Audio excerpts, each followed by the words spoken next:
Hey, hey, welcome to Live with Lynn. So if you're here, say hi. If you're watching the replay, be sure to type replay so I know you were here. I'm Lynn Huber, and I appreciate you being here. So today I'm going to talk about renew fading friendships. The reason I picked that is today is Send a Card to a Friend Day. It's one of those days that was added to the calendar to remind us to just send some friendly love through the mail. And we do that by sending a note or a message on a card to the friends that are important to us or people that are important to us. And it's also a great way to stay in touch with our customers. A card can always brighten their day and make you stand out in the crowd. I use them all the time with my customers. But throughout the year, we often think of our friends and we wonder how they are, right? We miss them and we remember the fond memories of the times we've shared. And so this is especially important these days when we all have so many things going on. We're pulled in so many different directions. With playing driver for our kids and their activities and social media and our jobs and being a wife and a mother and everything else that's going on, sometimes our relationships tend to take a hit. And it's just the fact, right? As we get older, as we mature, and we make our way through life, it happens that we occasionally leave behind someone we really care about. So it could be like your best friend from high school. I'm so old now that maybe isn't such a big deal, but I do still have some friends from way back. Or it could be an old neighborhood friend or a college dorm roommate or even a past coworker you connected with. So let's talk about how we can renew some of those fading relationships. It seems to fall nicely into this send a card to a friend day today, right? So over time, you might find yourself thinking about someone you haven't talked to in a long time. Maybe you find yourself yearning for another conversation or a lunch out or an evening spent with someone you haven't connected with in a while. But after so much time has passed, how can you renew that fading friendship before it disappears completely? So I have some ideas. Hi, Karen. Good to see you. I have some ideas to help you reconnect with friends from your past. So the first one, and maybe the most obvious, excuse me, is give your friend a call. I just did this the other day with my friend Teresa. We go way back in Avon. I mean, 20 years ago, like before Facebook even was alive. We were friends on the bulletin boards. And, I've seen her on Facebook and I've seen her at events, but we really haven't had a chance to talk. And so we got on the phone the other day and it was so great to connect with her. I mean, we talked on the phone for like 2 hours. And so Teresa, if you happen to be watching this, that was awesome. I loved it. I loved our conversation. But anyway, you might be hesitant at the thought of calling because, after all, it's been so long, right? But the only way that you're going to renew your friendship and make that contact is just do it. Tell her you missed her. Mention you've been thinking about the fun you had, shopping and playing tennis together or whatever it is that you used to do together, and that you want to maintain your friendship. Listen to how she feels about the relationship and inquire what's going on in her life. I guarantee you, I can't guarantee you, but it is very, very likely that your friend is going to be real happy to hear from you. I mean, if you had that relationship and you were friends, I can't imagine why they wouldn't be happy to hear from you, right? So just start the conversation. That's really where it starts. If you don't have your friend's telephone number, call their parents or drive by the last place where they lived or, knock on the door and ask the residents if they know where that person is, right? Or maybe contact a mutual friend and ask where your old friend is living now or how you might get in contact. So set up a rotating commitment. Once you connect and you contact your friend, discover and if you discover that they want to continue the friendship, then suggest maybe that the two of you get together on an ongoing basis to keep your relationship going. Sometimes you have to do that, especially in today's world. So for example, maybe meet for dinner every other Wednesday or something. Get together one Saturday a month for lunch. A standing appointment keeps you looking forward to seeing each other, and it keeps you there. It keeps you seeing each other. Even in relationships, even like husbands and wives, sometimes we have to schedule date nights because it's so many things are going on in our lives, right? So this is working amazingly well for my sister and me.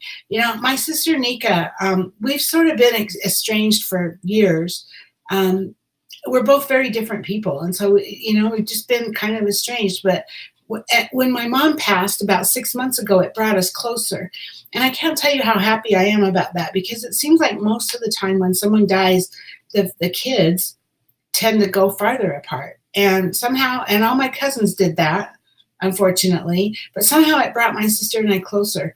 But again, my sister and I are very different. Our personalities are different. What we want out of life is different.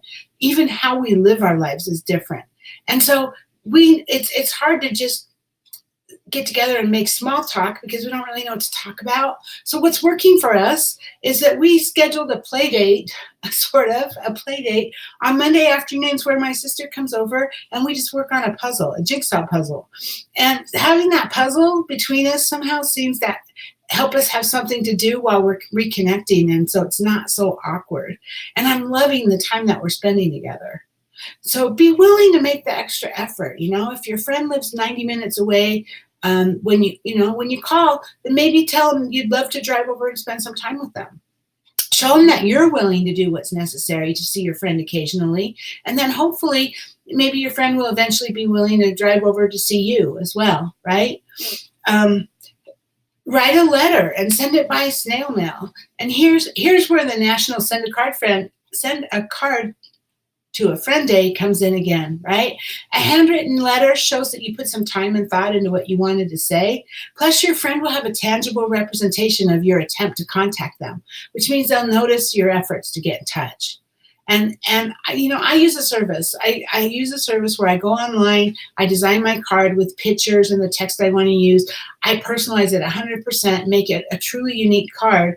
And then the company prints the card, stuffs it into an envelope, and mails it for me. So the company, and it's actually cheaper than buying a card in the store. But what's more important to me is the fact that it's so easy to do, and I can pour my heart into it and brighten somebody's day, right?